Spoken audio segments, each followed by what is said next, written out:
slow, you can still go. Even when there's no hope, you can still go. I never answer to no, man, I still go. Go, go, go, go, go, go, go, go. Brian Giles from Brian Giles MTG. And this is take 2 of the Phyrexia. Oh, well, not Phyrexia. This is March of the Machines. The next set, they just dropped the trailer for it and some spoiler cards. Now, I know some of you people won't be happy about this because it's so many sets coming back to back to back, and it's a drain on your wallet and all this stuff. But I'm excited about the sets. Please excuse my burned hand. I burned it with some hot oil. So let's jump right into this with a new card from the main set and a flippable card of Jin Gitaxias. So let's take a look at him. So we're going to bump this. Well, I guess we'll keep it at this. Right. Jin Gitaxias is a 2 blue and 3 for a 5/5 legendary Phyrexian Praetor with Ward 2. Whenever you cast a non-creature spell with mana value 3 or greater, draw a card. And pay a blue and 3, exile Jin Gitaxias, then return to the battlefield transformed under its owner's control. Activate only as a sorcery, and only if you have 7 or more cards in hand. So, when you flip it, it becomes a saga, the Great Synthesis. Chapter 1 is draw cards equal to the number of cards in your hand. You have no maximum hand size as long as you control the Great Synthesis. Return all non-Phyrexian creatures to their owner's hand. You may cast any number of spells from your hand. Chapter 3 is you may return any number of spells from your hand without paying their mana. You may cast any number of spells from your hand without paying their mana costs. Exile the Great Synthesis, then return to the battlefield front face up. So you can flip him, go through the saga, and then flip him back. That is craziness. And he comes in like an Ichor full art version. So that's interesting. Next up, we have Breach the Multiverse. This card is insane. 2 black and 5. Each player mills 10 cards. For each player, choose a creature or planeswalker card in that player's graveyard. Put those cards onto the battlefield under your control. Then each creature you control becomes a Phyrexian in addition to its other types.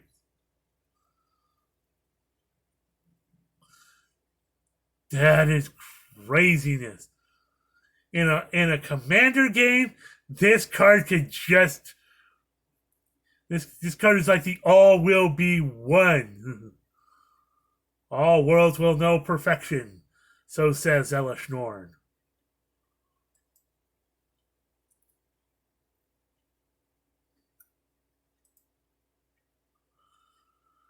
This is another card, another flip card. This is Heliod, the Radiant Dawn from Theros. Now it appears like we're getting cards that are from the different planes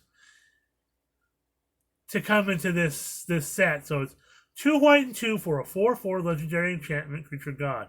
When Heliod, the Radiant Dawn enters the battlefield, return target enchantment card that isn't a god from your graveyard to your hand. And pay a Phyrexian blue and 3, transform Heliod, the Radiant Dawn, activate only as a sorcery.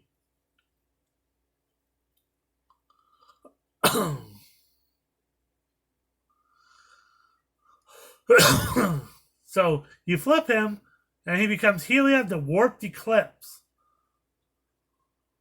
So he's a 4/6 legendary Phyrexian, legendary enchantment creature Phyrexian god. You may cast spells as though they had flash. The spells you cast cost 1 less to cast for each card your opponents have drawn this turn. So if you're forcing your opponents to draw, giving putting out stuff like Howling Minds, Yeah, you can reduce the casting cost, and it has a a constellation alternate art as well. So variants.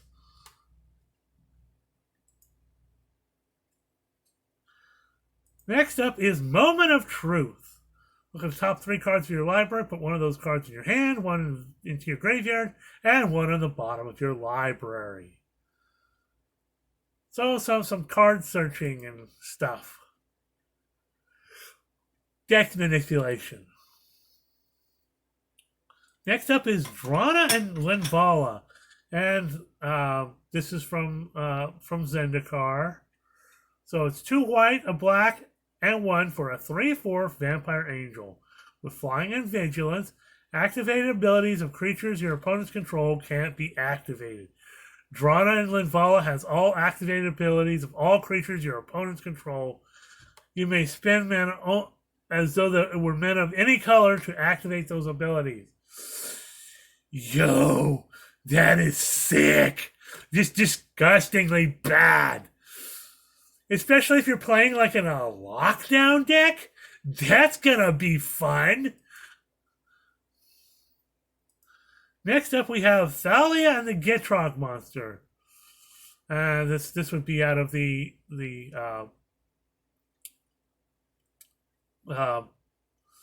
Innistrad plane.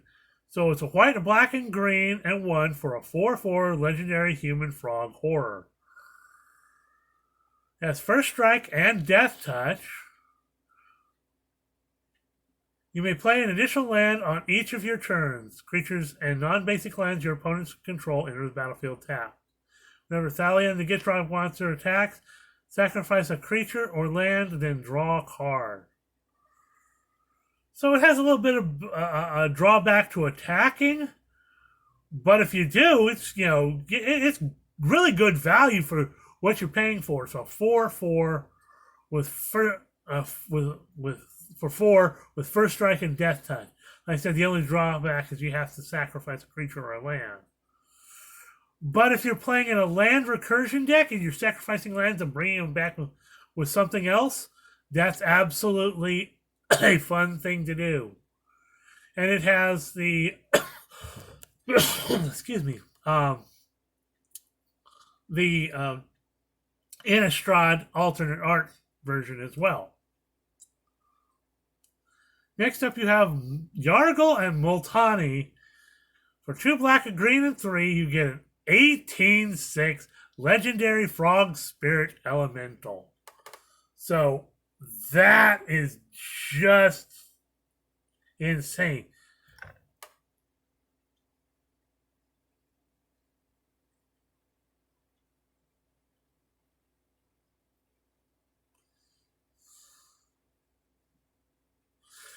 So if you keep this guy on the board on the battlefield, this thing can just run over people.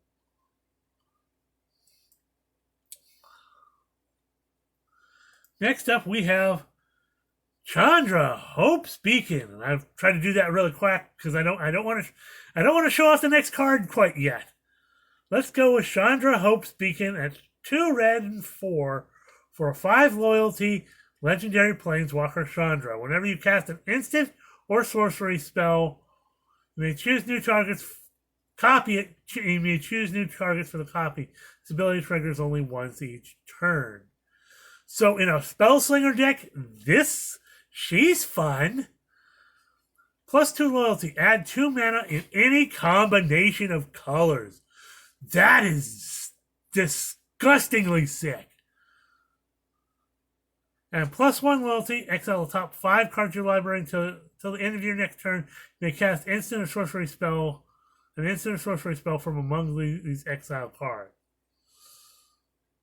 So that's dope too, goes along with the flavor of her beginning. And then finally, a -X loyalty. Chandra Hope's Beacon deals X damage to each of X up to 2 targets.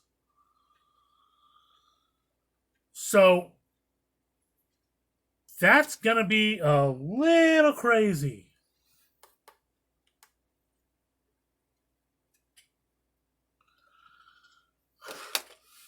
So let's go on to the next card, which is Insanity. No one saw this coming. No one thinks it needed a reprint, but we're getting a reprint of Ragavan Nimble Pilferer. 1 red mana for a 2/1 legendary monkey pirate. Whenever Ragavan Nimble Pilferer deals combat damage to a player, create a treasure token, exile the top card of that player's library. Till the end of turn, you may cast that card. It has a dash cost of 1 red and 1, which means you can cast it for its dash cost if you do. Gains haste and it's returned from the battlefield to its owner's hand at the beginning of the next end step. We're getting Ragavan! This is Insanity. And this, what they're showing, is probably the alternate art border for it. So this is crazy. And then, of course, it's a card that a lot of people like to seek out. It's a very, very powerful card. So this might be just craziness for this set. Okay. So next up, we have Atraxa Praetor's Voice. Now, we knew that this version of Atraxa was printed in a secret lair in Streets of New Capenna, but they're giving it to us, and I hope they give it to us in the Gilded Foil version as well. For a green, white, blue, and a black, you get a 4/4 legendary Phyrexian Angel Horror. With Flying, Vigilance, Death Touch, and Lifelink, and at the beginning of your end step, you proliferate. So, this thing, this thing is crazy. Like I said, we're getting all sorts of stuff from different realms. So next up, we have Goro Goro and Satoru. This card is crazy too. So it's a blue, a black, and a red for a legendary creature, Goblin Human. Whenever one or more creatures you control that enter the battlefield this turn deal combat damage to a player, create a 5/5 red Dragon Spirit creature token with flying. For 1 red and 1, creatures you control gain haste until end of turn. So this will play well into because it's like Satoru Umezawa and Goro Goro. It plays well both into a haste deck and into an Inditsu deck. So this card is entirely powerful. As a commander, this card is craziness.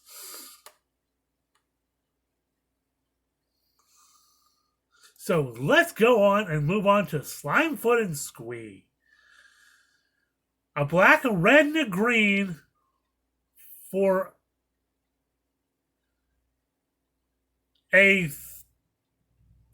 3/3 legendary fungus goblin. Whenever Slimefoot and Squee enters the battlefield or attacks, create a 1/1 green sapling creature token. For a black, a green, a red, a black, a red, a green, and 1, and sacrifice a sapling, return Slimefoot and Squee and up to 1 other target creature from your graveyard to the battlefield. Activate only as a sorcery. Very on flavor on. Well, volume.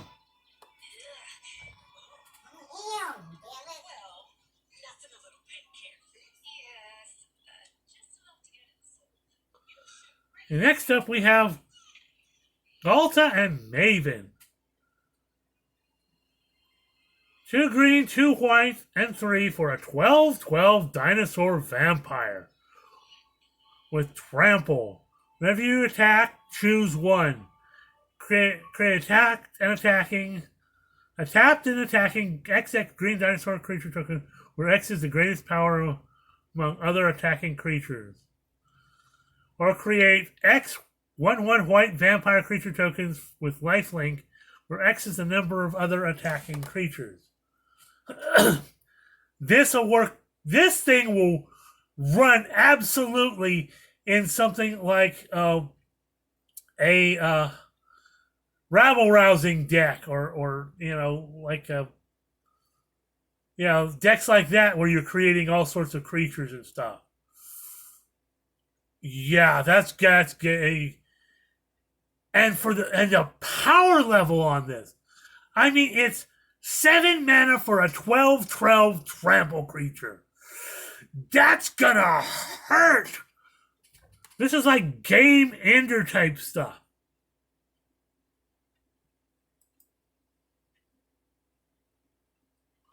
Next up is another crazy creature in Omnath, Locus of All. We have a 5-color Omnath now. This is insanity. So we have a white, a blue, a Phyrexian black, a red, and a green. So it's not WUBRG because it has a Phyrexian black in it. But it's a 4/4 legendary Phyrexian elemental. If you would lose unspent mana, that mana becomes black instead.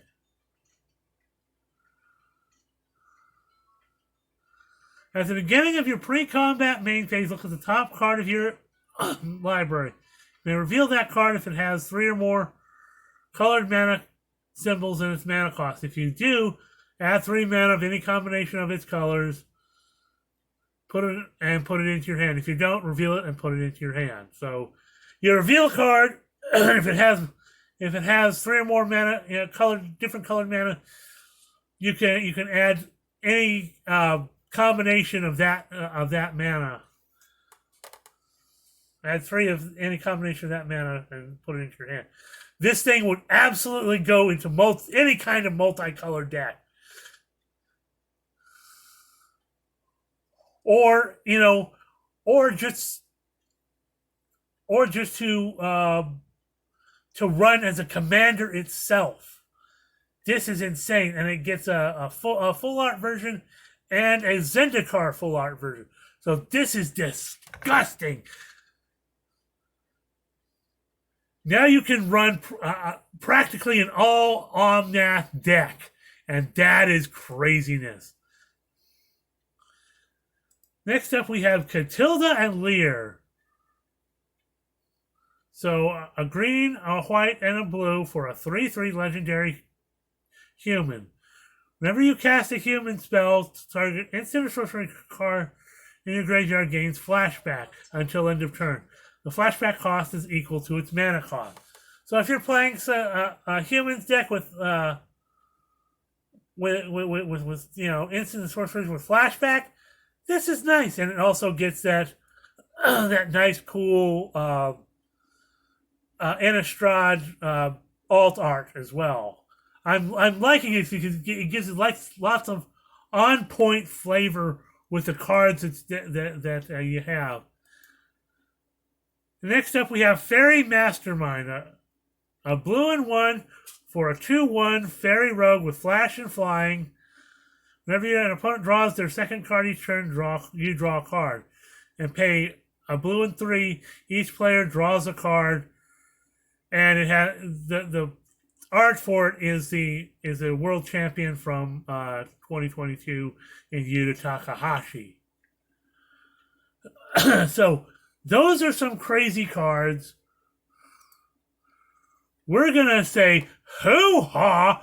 I like this set. It has a lot of colorful flavor. It has some powerful combo cards. It has flip cards for the Praetors. This set could be absolutely insane too. I mean, regardless of how you feel about Magic, in terms of them putting out lots of sets and draining your wallet and whatnot,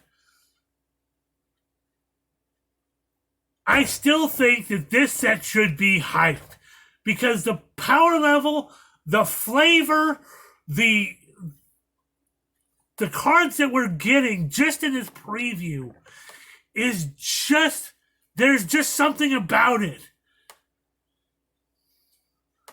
So I'm excited for it. I hope you guys are too. So hoo-ha, have